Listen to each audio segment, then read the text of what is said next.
the Managing Director of the World Resources Forum. A hand of applause to Dr. Matthias Schluepp.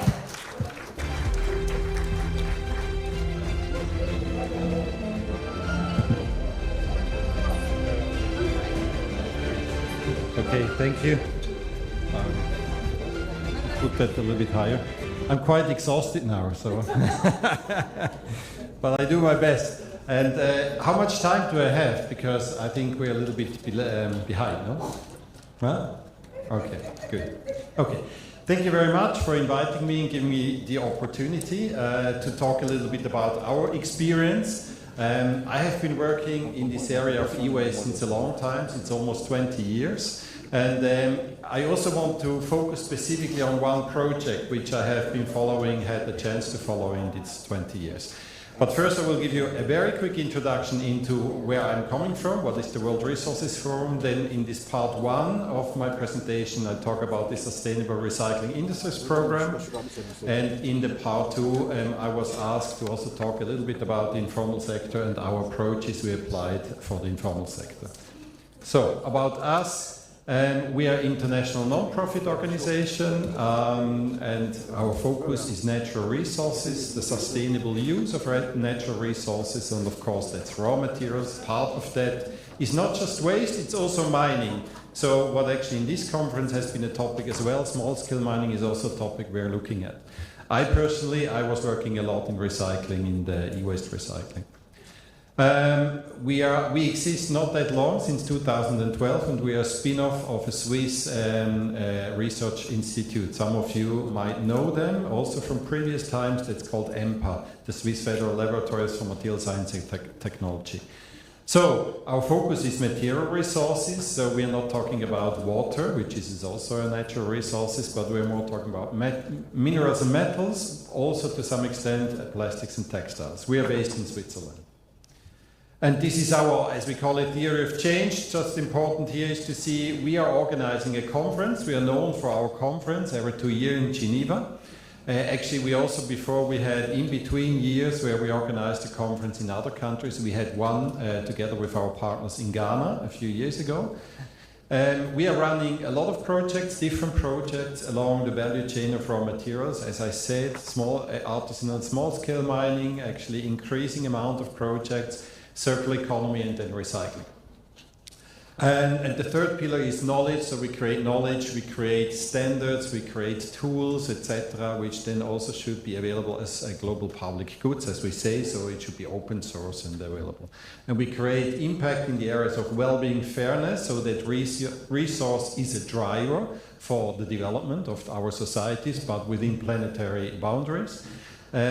We think we also should impact on the system, because we all agree, I think, there is some changes needed for our systems, how the economic system works and how innovation serves a more efficient society. And of course that actually the responsibility gets assigned to the right stakeholders, or the right stakeholders take the responsibility in this setup. This is just to announce a little bit advertisement, sorry about that, but next year we have our next conference, and as you see we have topics in the extractive sector, so responsible sourcing, built environment, which is a huge consumer of resources, probably the biggest one, but what we're talking here today about is consumer and industrial goods. So in this area actually we always organize large e-waste sessions with our partners also in the Global South.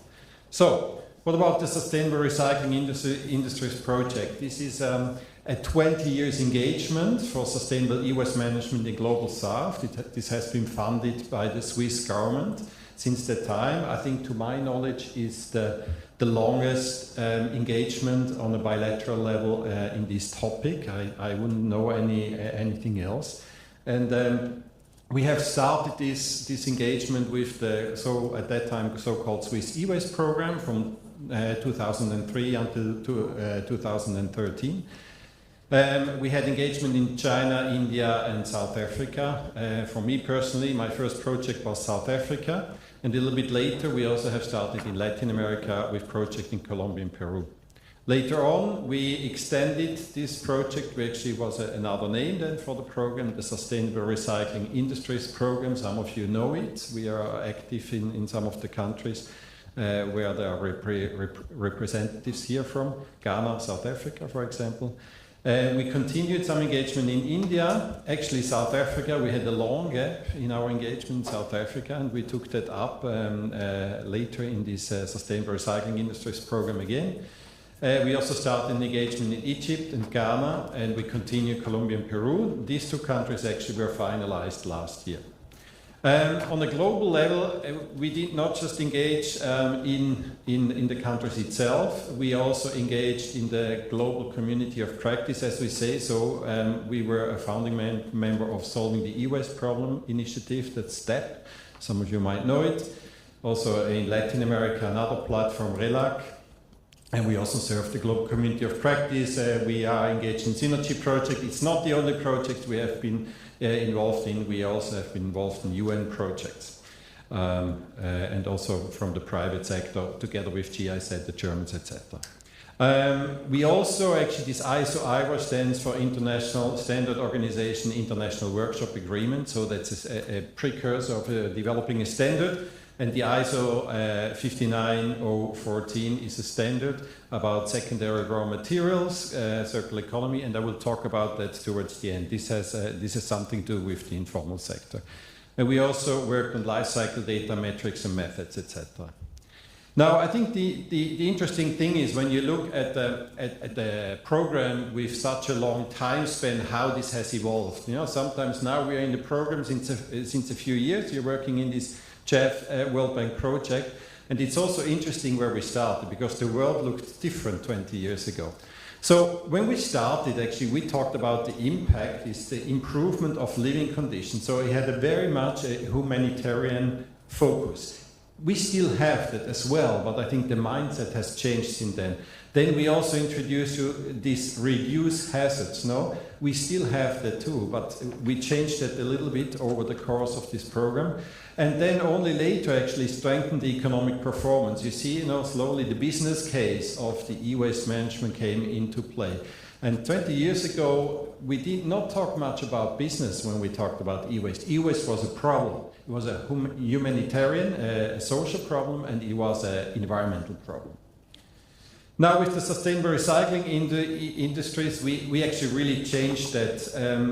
One notion we brought in was that we want to integrate the players also in the global south in this commodity trade of raw materials, in this global commodity trade. That was one thing.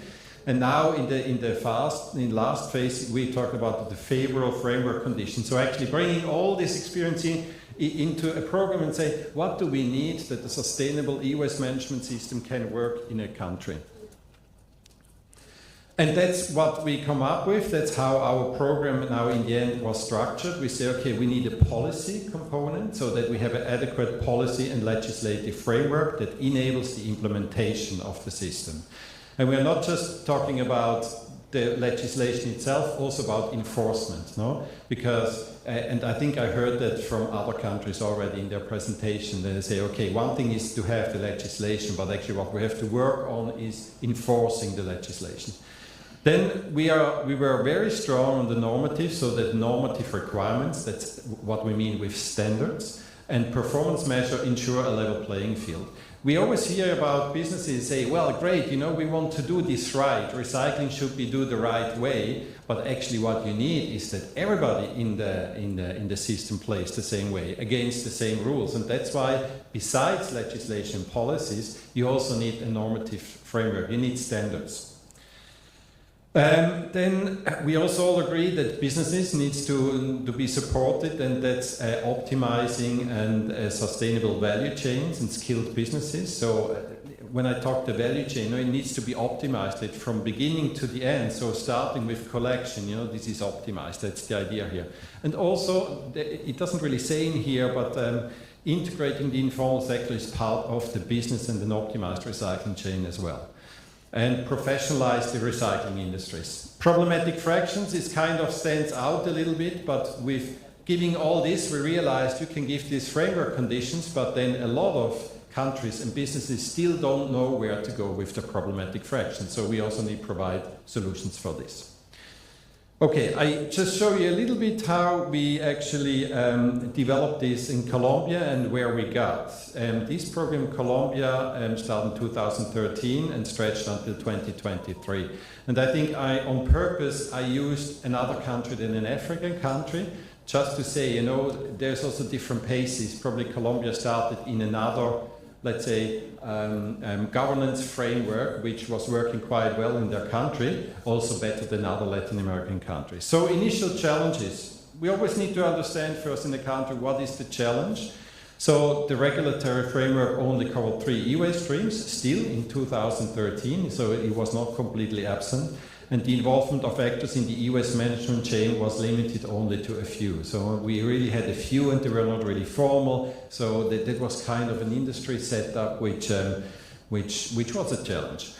No technical standards. We didn't have anything for the management of e-waste and only a few recyclers adhered to the standards required by their clients. So you had clients, for example, for the US and say, if you receive e-waste from us, if you pay you for recycling, then you have to apply to these standards. So that was kind of imposed by the industry itself. But there was nothing such as a level playing field for the business partners.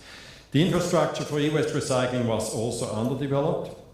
Operating companies lacked interaction and organization, so they were not organized. And I will also show you that's important, you know.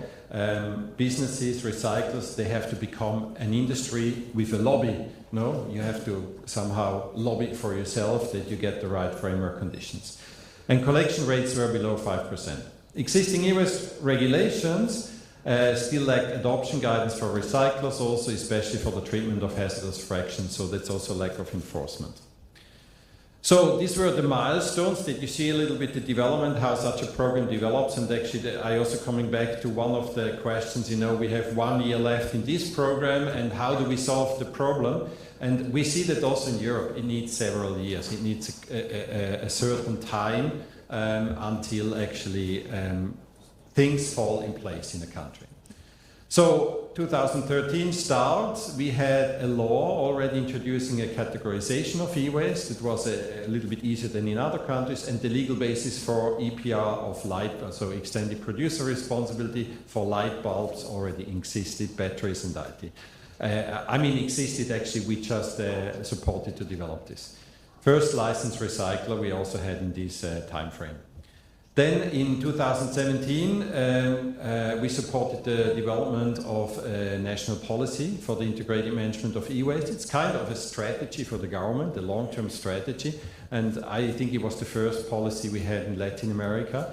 And we actually use this. It's also important, you saw we worked in different countries. We use this concept and this approach how to develop a policy in other countries. For example, now there is a process going on in South Africa where we actually use the learnings from Colombia. Of course, South Africa is a different country than Colombia, so it's always different.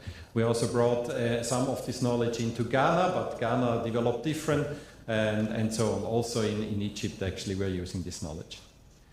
Also important in that time, we supported the formation of a national association of e-waste recyclers with 11 founding companies, and that's what I mean, you know, the industry e-waste recyclers are becoming an industry, are becoming lobbyists for themselves, and that's why they need to organize themselves. They're competitors, but they still need to organize themselves. In 2020, we Colombia published the National Technical Standards for Collection, Treatment, and Sustainable Management. So that's a standard really by the Colombian Standardization Organization, and is actually a similar standard to the European standard Senelec. But of course, this is adapted to the situation of Colombia. You cannot impose completely the same standards which we use in Europe in Colombia. And so it is for Africa as well. And register, there is now an official register for producers and importers and legal obligation. Then towards the end, and I will come back to that, we also published an informal sector study and strategy, important that the country thinks of themselves, how they actually approach the issue of informality, and we closed the project.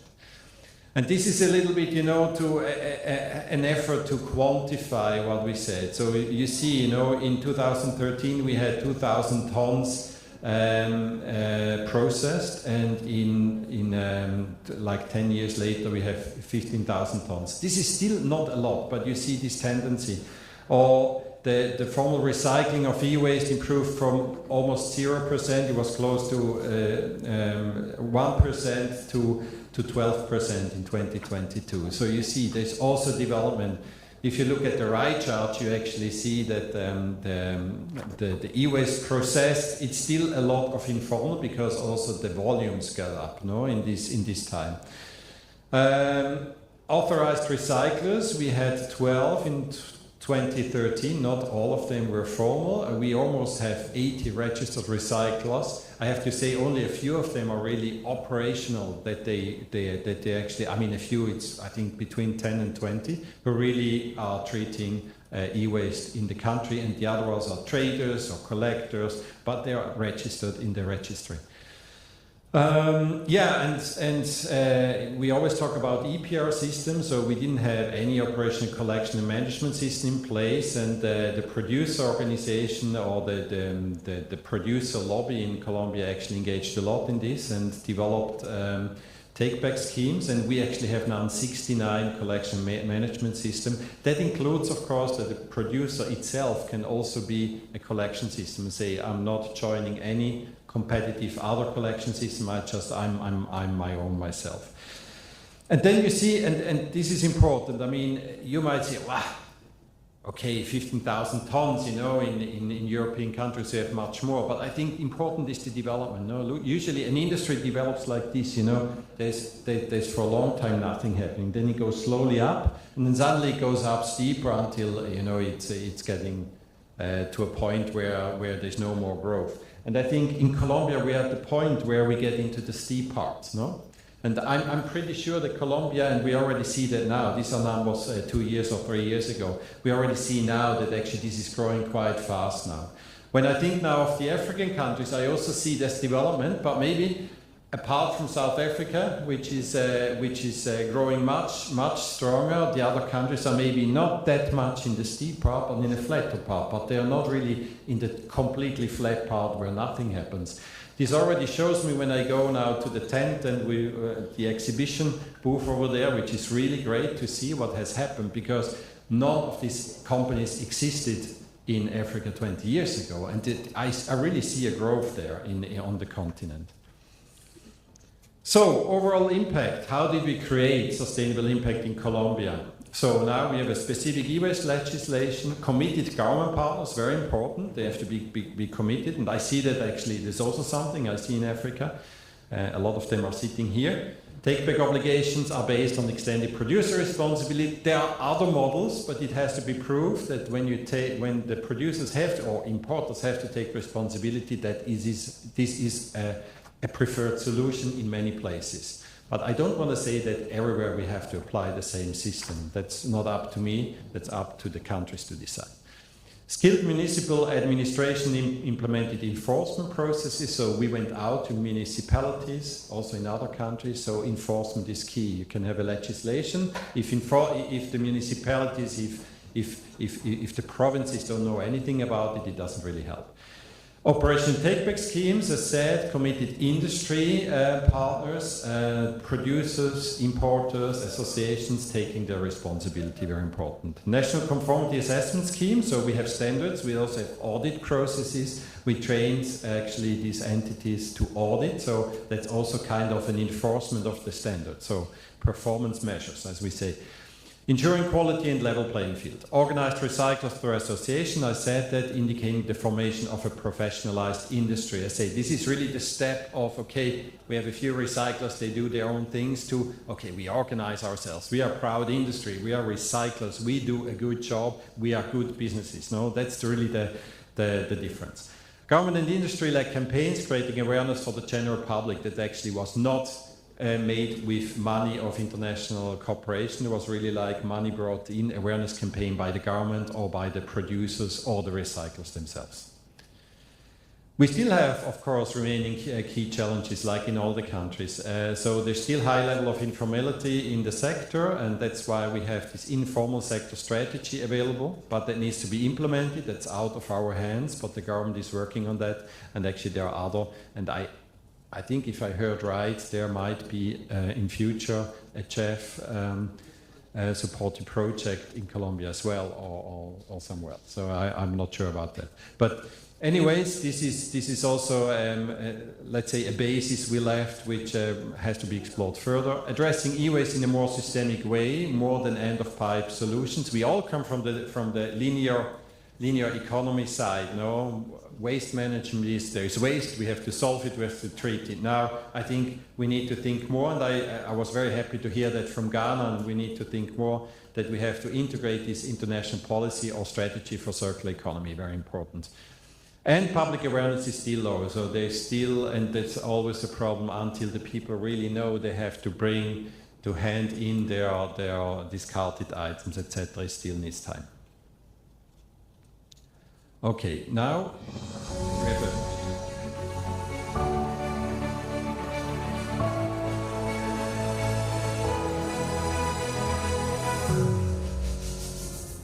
Center for Environment and Development for the Arab Region in Europe, CIDARI, is the national implementing organization for the sustainable recycling industries, or as we call it here, SRI, as in short. The program is about helping other countries make favorable framework conditions for the recycling of electronic waste, mainly in Ghana, Egypt, South Africa, Colombia, and Peru. SRI is being implemented over 5 countries. However, in Egypt, it has a tremendous impact. When we first started SRI in 2015, there was only 1 recycler. Now we have 19 recyclers. This project provides technical assistance for the various pillars of the system, such as the legislative and the standards part, that need to be in place for e-waste to be properly recycled. المخلفات الإلكترونية طبعا زي ما الجميع يعرف ان فيها ذهب وفضة ومعادن ثمينة، نحاس، ازاز، بلاستيك. كل الحاجات دي لو تم استرجاعها بشكل علمي مظبوط هتبقى عائد اقتصادي كبير جدا للدولة. لو ما عملناش تخلص آمن للأجهزة دي هتبقى عبء على البيئة وهتبقى عبء على المواطن وعلى صحته. لازم المخلفات الإلكترونية دي تروح لحد بيفهم يتعامل معاها ازاي، بحيث انه يعيد تدويرها بطريقه سليمه ويتخلص من الجزء الخطر دوت بطريقه سليمه بيئيا ما تاثرش على صحه الانسان.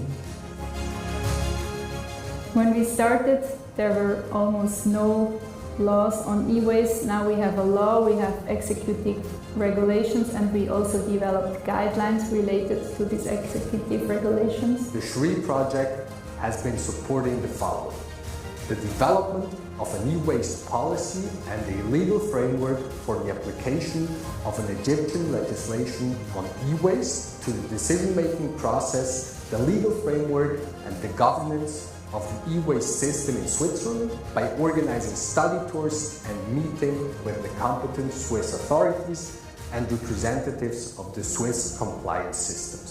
قدرنا ننجح في تدريب العديد من الشركات الناشئة، وقدرنا ندخل شركات كتيرة من الاقتصاد الغير رسمي للاقتصاد الرسمي ومكملين. احنا بنكولكت الماتيريالز بتاعتنا من الشركات الانترناشونال والمالتي ناشونالز اللي في مصر. اذا كان قابل لاعاده التدوير فاحنا بنستخدمه في اعاده التدوير، وفي حاجات بتبقى غير قابله لاعاده التدوير دي بنعمل لها اعدام بالطرق البيئيه.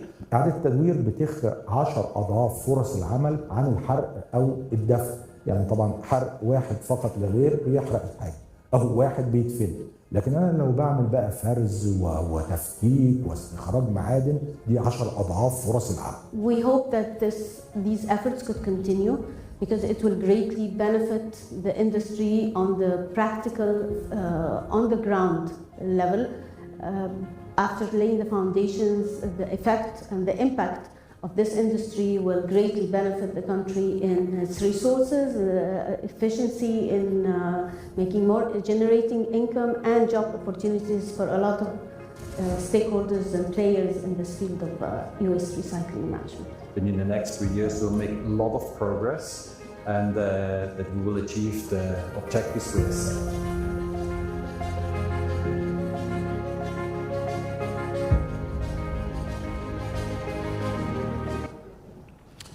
Okay, so actually the last guy didn't really say something intelligent, but I just wanted to show you. This is now I talked about Colombia, and it's also a story of a lot of people working in this, no? And this you got an impression there were a lot of people talking, and it's all engagement also, no, behind. So I think what we also nicely were able to do is creating with these different countries we were covering with this, and I think this is happening here too, a very good community of praxis and allowing for exchange between learnings from each other. This, even now we had the chance to do this over 3 or 4 continents, which I think worked out quite nicely for us. Now, in my last part, I want to come back to the informal sector. This is, for me, it's kind of important to also highlight this, because this is, as I already said, it's one of the remaining challenges in many of the countries, or still a challenge. And I showed the example of Colombia, and of course you all know that in Africa that this is the same or different. And I want to just start a little bit broader. So share of informality in the global south. So more than 60%, that's an estimation of course, of the world's employed population are in the informal economy. It's not just the global south. In Europe, it's 15%. So a lot of people are working in informality. I'm not just talking about waste management or recycling. What actually happens, you would think informality, these are people by their own account working in something, but actually most, I mean, they are very vulnerable, but most of the informal people, they are actually employed. So there's a lot of companies, kind of informal companies who employ people on an informal basis. So what is the informal sector? And we did a lot of digging and effort through all these years. We had roundtables discussing how do we approach this. So there's actually no globally recognized definition, varies per country. Definitions range from well-regulated activities to consider them forbidden ones. There's also misconception about informal is illegal. No, and that's not always the case. It depends what they earn and how much they earn. There's an International Labour Organization definition: any economic activity or source of income that is not subject to government regulation, taxation or observation. This includes all economically active persons who do not receive social protection through their work. And I think with this we come to the closest. But in this global roundtable we convened some years ago, actually there was, and we included people working actually in the global south. I mean, they were from these countries working with the informal sector. There were people from the informal sector. And actually what they said, actually, you're not doing as well if you use this term at all. And that's why we came up with this definition of subsistence activity. So what is and here we talk about the most vulnerable people. I mean, they actually do this work because they have to subsidize themselves. And this is not illegal. They are actually below a taxation threshold. They don't have to register a company for that, no? So that's already very important to understand. So we have, and I will talk a little bit later about this ISO process we have now, and this is very new, actually it's published now a few weeks ago. We have worked on definition in an ISO process, so environmental management and circular economy, sustainability and traceability of the recovery of secondary materials. That's a standard. So that's a subsistence activity, is an activity conducted by an organization involving an individual. So an organization can be just one person or groups of individuals while earning below the living wage. So that's one of the important things which came out. It seems to be trivial, but actually in its consequences quite important. So, recycling by subsistence activity. Recycling rates achieved by the informal sector range from 20 to 50% in China, Pakistan, India and the Philippines. Informal recyclers collect 90% of what is recycled in Brazil and 80 to 90% of post-consumer packaging and paper recovered in South Africa. So, just to see, you know, this is actually a kind of a contribution to informality, to the circular economy. Just to say, it's actually important in recycling and waste management. In plastics recycling, the informal economy is responsible for 90% of all recycling. Also, it came out in a GIZ report around 10 years ago. And in India, the informal and unorganized sector is pretty responsible for 80 to 90% of recycling activities. Now, the job creation potential for inclusive recycling system, if we tap on this potential of improving that situation, is estimated to be an average of 321 jobs per 1,000 tons per year of recyclables. I mean, it's maybe around 300, 400, 500 or 200 jobs. I mean, it's an estimation. We don't have to take these numbers as granted, but you see there is, the important thing is to take away is there is an important opportunity in there. I will now focus on two examples that we understand how that works. I mean, you probably know how it works, but I think it's two interesting examples. So, informal plastic value chain in India. I visited the sector and it's quite amazing. No? So this informal recycling value chain really includes everything. So it's from starting with the collection of plastic waste, of course. We see that in many countries. But also we're ending with the production of plastic pellets. Actually it goes further, you know, they have extruder, they get like molds and they produce like the lower part of a toy truck, etc. It's all informal, no? We actually published this that's some years ago, 8 years ago, but I think this is more or less still the same these days. The important thing here to take away is the informal recycling sector is actually the champion in circular economy, because it's okay, now we are focusing on secondary raw materials, but they really bring them back in the loop. And you see, by comparing what's happening in India, we have an annual plastic consumption of 13 kilograms per person, and 60% is recycled. This is all informal. So still 40% gets lost. But if you compare this, and maybe these numbers have improved, but it's a few years ago, but in the US, we have a huge, so almost 10 times more plastics is produced per kilogram and per person, but only 6% is recycled. So that's a huge waste, no? I mean, this all gets lost, gets burned or gets dumped in landfill sites. Now, with this, actually, we understand there is a positive contribution of the informal plastics recycling sector in India. No? We try to analyze this, and you can go through there in detail, but I think important is, you know, it generates employment, it reduces the need for raw materials, it adds, you know, contributes to the circular economy, it diverts plastic waste from landfills and oceans as well, also important. Yeah. But of course, on the other side, we also have challenges. Obviously, the informal plastics recycling sector in India is also faced with several challenges that negatively impact the achievement of several of these sustainable development goals. So we have also made an analysis. We divided them in economic challenges. I think here important is that the challenge is also the fluctuation of prices. It's not an organized, it's not a transparent sector. It's very, very difficult for them to actually react on changes on the market. Regulatory, of course, I mean, hazardous materials, so it's an environmental issue in the end, you know, hazardous materials, maybe plastic gets also burned, it gets dumped, etc. So it's not regulated. I mean, we don't have any control on this. Data technical, it's also, I think a government doesn't really have hands on what is happening, how much volume. There is no control on data.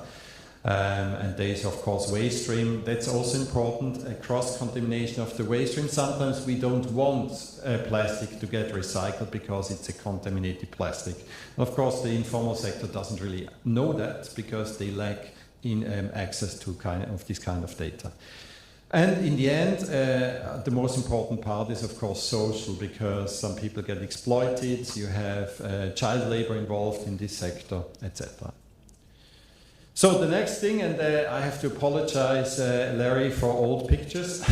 I'm using here, these are pictures from Agbogbloshie. So now we talk about the subsistence activities in Agbogbloshie, Ghana. But as Larry already said, you know, okay, Agbogbloshie has been closed, but of course, maybe it's happening somewhere else now, and it has been distributed all over Accra and outside of Accra, we all know that. So you see, I mean, this is just an example, a few pictures. The collection happens, actually that's not a problematic process, and Ghana is addressing this by including the informal or the subsistence activities from the collectors, because everybody understands this is a good thing. They also add to high collection rates. On the second picture, you say usually on Agroplossy what happened is that they gave these cables. You see, this is a typical picture of cable burning to some young guys in their youth age, teenagers, and instead of going to school and working on their education, now they earn some money by just burning these cables. And on the back you see a young girl also. She brings water because that's how they control the fire there, because they use this water and that it doesn't get too hot, or it doesn't, there's like techniques which I don't understand. You have on the same side, you had I was always impressed by these cows. I don't know what they were feeding on, but they were there. You have a lagoon on the side. This lagoon did not deserve the word of water anymore because it was black instead of blue. You have contamination of soil, and on the bottom right side you actually see it's not just cables. And that also has changed in Ghana. I think they didn't know where to go with the plastics from casings, etc. The ones you see they also used to cross the lagoon. So they just burn it in at night, and these flames go up 10 meters. These were huge fires, and of course that has an impact on health, etc. Now, I'm looking here a little bit at the value chain. So the first part of the value chain is collection and then burning off the plastics from the copper. Now, we also have defined a term, unofficial business activity. This is kind of a business, but not completely formal and also not compliant, especially. So, registered recycler, employing informal workers, buying directly from the informal sector. And you see, on the upper right picture, you see like some of the copper is very shiny, So this is probably not burned, but the other copper is actually black. And this is completely clear. This is coming from burnt cables, So they have burned off the plastics from that. You see a little bit how they are organized. Now the interesting part is the next step in the value chain, because this company has a trade relation with a European smelter, copper smelter. So that's a global refinery, standard techniques for secondary metals, buying directly from the so-called non-compliant recycling in Ghana. So 2 steps in the value chain, and actually this copper comes from the teenagers who burn the plastics off. It gets actually to the refinery in Europe. So just 2, because we always thought, it's complex and we cannot find out, and how do they take responsibility when they don't know where this stuff is coming from? Actually, it's completely easy. It's completely simple. It's almost kind of transparent. I don't want to blame this company, and don't get me wrong, but actually we ask ourselves, why is this so? And it has something to do with also level playing field. When we go to like how coffee is traded, we have standards like fair trade standard or wood, we have the FSC. No, we have standards who actually for fair trade, for fair production, etc., who actually address this issue, Then we have in the non-renewable area, and you have now discussed this is probably something I don't have to tell you in the last days, gold standards, so this addresses the conflict minerals issue and all of that, So we have emerging standards in that area, but actually for secondary resources we didn't have anything. So, and I would say a copper which is burned in Accra on Agroplossy, there was before, it's also kind of a conflict minerals. It actually contains the conflict of that children have burned that the air has been polluted, that the soil has been polluted, and that actually this value chain is not correct. So that was some time ago our motivation to say, okay, we have to integrate this also in standards. And that some years ago we started this process with a new family of ISO standards. That's ISO standards for circular economy. You see now there are different ones, but on the right side you see this ISO 59014. That's the sustainability and traceability of secondary materials. Recovery provides principles, requirements, and guidance. And that just show you a little bit. And this is really this standard. ISO standard can be bought, but actually we have access to some which we can distribute. So this is the important thing. There are 2 changing mindsets actually in this standard. So the first thing, and a lot of you who actually are going towards circular economy will like that, the word waste is not used. You know, it's not really trendy to use waste. I know, we still produce waste, but actually the idea is to change the mindset and say, there's nothing such as waste. We always can make use of the waste, no? Recoverable resources is used instead. So seek to recover secondary materials in a responsible manner is one of the objectives. And for the first time, ISO acknowledges and defines subsistence activity. Actually, that hasn't existed before in ISO standards. So there was no ISO standard addressing informality or any of this. So this is really the first time. So that we are allowed under standard to engage with individual involved in subsistence activities. And on the right side, you see a little bit how that works. This is like the key graphic or system in there. And I just want to point out two things. Actually, interesting is what's happening outside of the document scope boundaries, because, and that's for the circular economy philosophy. So you have to do everything that you actually channel out all the materials that they cannot be recycled, so that actually appliances get reused. And probably, I think the incentives are high in Africa anyways, on this continent, that this is going to be done. So, and then you have these non-destructive processes, because as soon as you get into destructive processes, then you're actually a little bit out of the objective of a circular economy, because you lose like the ability to reuse parts of that appliance. And there are principles in these standards, and I want to group them according to, on the upper part, it's mature implementation practices are available. On the lower part, it's early stage of implementation. And you know, in other standards like safe, healthy, and equitable working conditions, it's always something which is addressed in many standards. I would say this is standard procedure in many companies, in many standards which addresses this. Also, protection of the environment is kind of a key thing everywhere. I don't want to say everybody is applying to it or is confirmed with it, but it's actually something we see now a lot, no? Then there are these, I would say, these principles which are emerging. So it's this that people have to start taking responsibility for their value chain, not just for themselves, but maybe also for the ones they are buying from. Also, the thinking of that we have to conserve our resources is an emerging thing, and respect for interested parties' interests. So like, if you have a community around your recycling site, this is also something which is addressed more and more. And then the last thing, where I think the standard is a little bit ahead of time, which is really like new principles.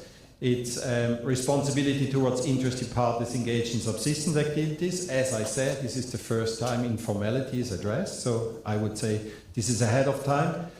And then two interesting parts, life cycle perspective. This is still missing, you know, a comprehensive view of the whole life cycle, and together with this is also enabling of circular resource flow using secondary materials. So it will be both, and you see the social related principles, you find them everywhere in standard procedures and ahead of time.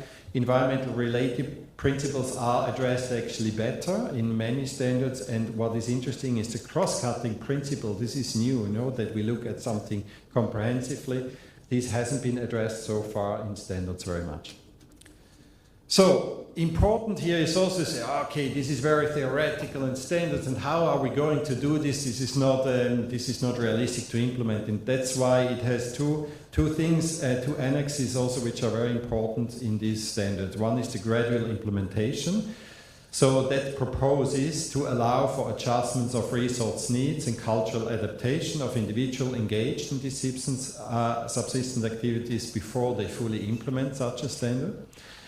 And also it addresses that if individuals engaged in these subsistence activities are willing to stop their engagement in these subsistence activities, so informal, the gradual implementation also eases the transition towards the constitution to a legal entity.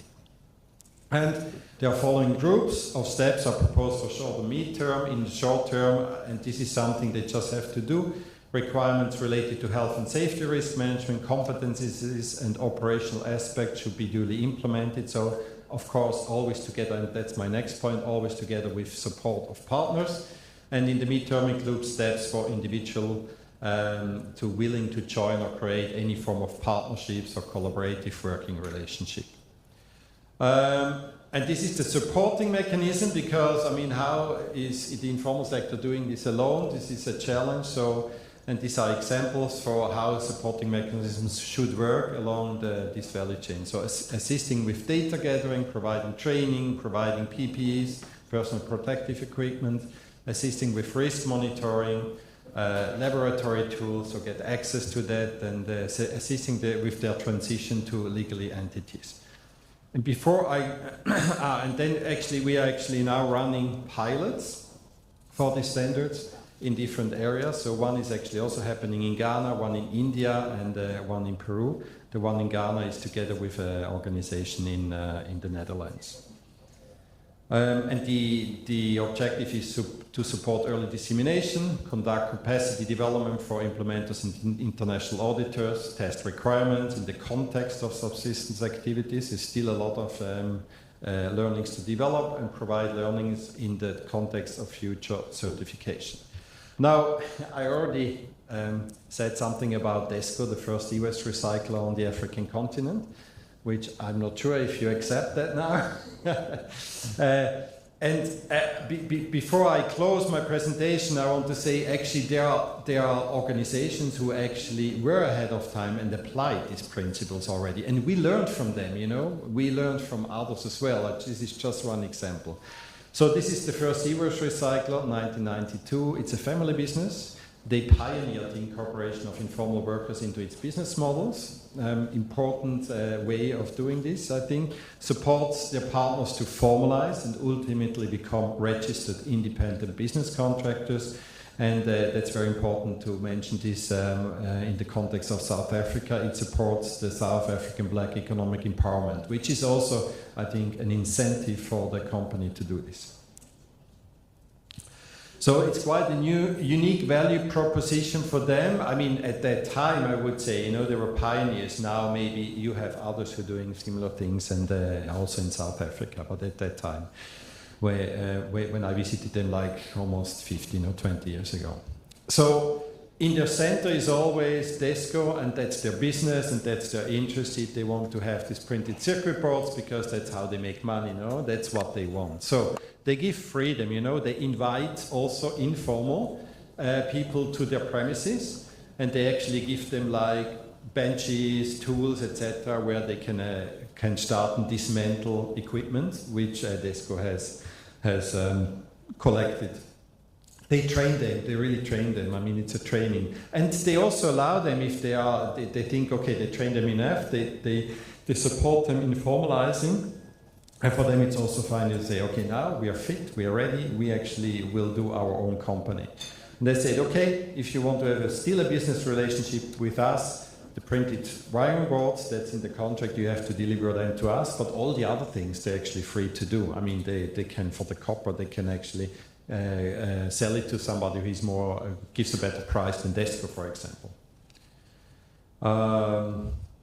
Yeah, that's the DESCO model, and yeah, with this, thank you very much, and if there are questions, I'm happy to reply. Thanks. Ladies and gentlemen, that was the e-waste expert session with examples and best practices from around the globe. Do we have any questions, as usual? Name, organization, straight to the question. Do we have any questions? We're full of information. We have one. All right, Karibu Sana. Hi, I'm Reinhard from Closing the Loop. You mentioned earlier on that the supply chain, when you used the example of the copper smelter in Europe, of where it's only 2 steps until they get to burn copper. The new CSRD directives that they have in Europe, what's the directive where you're supposed to look in your supply chain where it's coming from, and the ISO things that you guys are working on. Is there a connection between the two? Will their need to report solve this in a way, or do you think that's full thinking and these reports will just remain reports as they are? Clear? Yeah, thanks. See if there's another question. Do we have another question? Let's come back to you for that one. There's another question back there. Do we? All right, in the back, right there. It's good. Do we have another one? Was that a hand? No. No. Okay.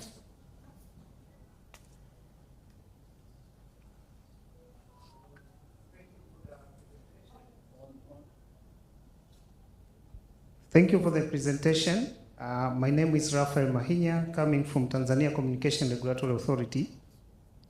My question was, what are the criteria that you use to select a country to partner with in terms of those e-waste management projects? As I see, there is an opportunity in Tanzania to partner with government and the private. So what are the criteria for us to consider, to be considered in your projects? Thank you. Thank you very much. Do we have another question? Question, addition, comment? There, we have two on the side. We'll just take both. Is that okay, Dr. Matthews? Yes. Great.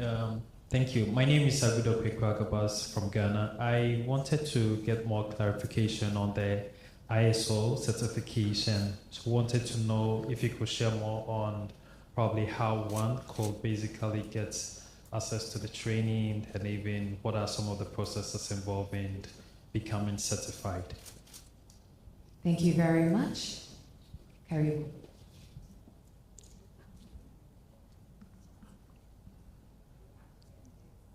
It's not on yet. Will you help me to remember all of them? I forget my notes. Okay.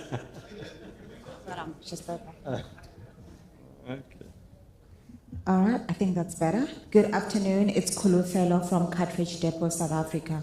My question is centered around the abstract calling for next year.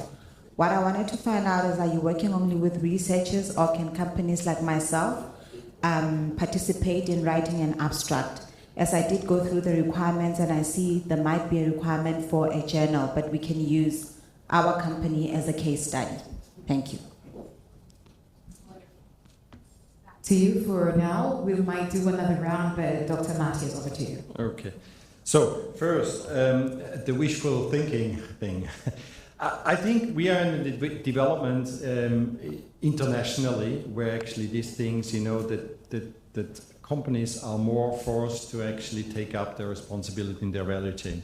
And I also have to, I mean, these pictures and these examples, they are a few years back. Also the example of the unofficial business in Ghana, this company might have improved a lot. So I really want to make sure, you know, this is not a blame shame game or anything. But having said that, of course our ISO standards does address that, but that's a voluntary standard. So if this company would like to actually take this into account, actually they would have then to check their supply chain, and they couldn't do this, or they say, okay, we work together with these guys in Ghana, but we also train them in their business practices. We ask them to actually not employ informal workers, so that has to be a formal thing. We ask them not to buy any burnt copper, but at the same time maybe reach out to the informal sector and train them to find other ways. As we have heard from Ghana, you know, we have now other possibilities. You know, there's these holding centers, there's this take-back system for cables, etc. So that's one thing. Of course, we always have the ISO standard is a little bit a different type of standard than what the WE directive is asking for. I mean, the WE directive is a directive, it's a legislation, it's implemented in the countries. That's what you refer to, no? The WE directive. The CSRD. The CSRD, okay. Yeah, actually the CSRD, but you know, the CSRD is actually very weak because it only applies to very large companies. And I think not any of these recyclers probably fall under that. Maybe very large refining companies, maybe, yeah. Doctor, perhaps a long form of CSRD for those who might not. The Corporate Social Responsibility and Due Diligence directive, which came out this year in the European Union. Sorry about that, yeah. But actually this would address this, yeah. They would have actually to address the value chain much better. Okay, so that's about that. The second thing was about is there opportunities to join the Sustainable Recycling Industries project, or how are countries selected? First, it's not up to me. We are an implementing agency for the Swiss government. Actually, the Swiss government has their focus countries. Switzerland is a small country. They have their focus countries. And when you have looked with whom we are working with, so that's actually the strongest economic cooperation countries in Africa, South Africa, Ghana, and Egypt, and that's why we are actually having these projects there. So I don't think Tanzania would be confirming this setup right now, but you never know. I mean, and there might be still linkages to be able to establish. Then about certification of Shri, how that would work, and how that can be supported.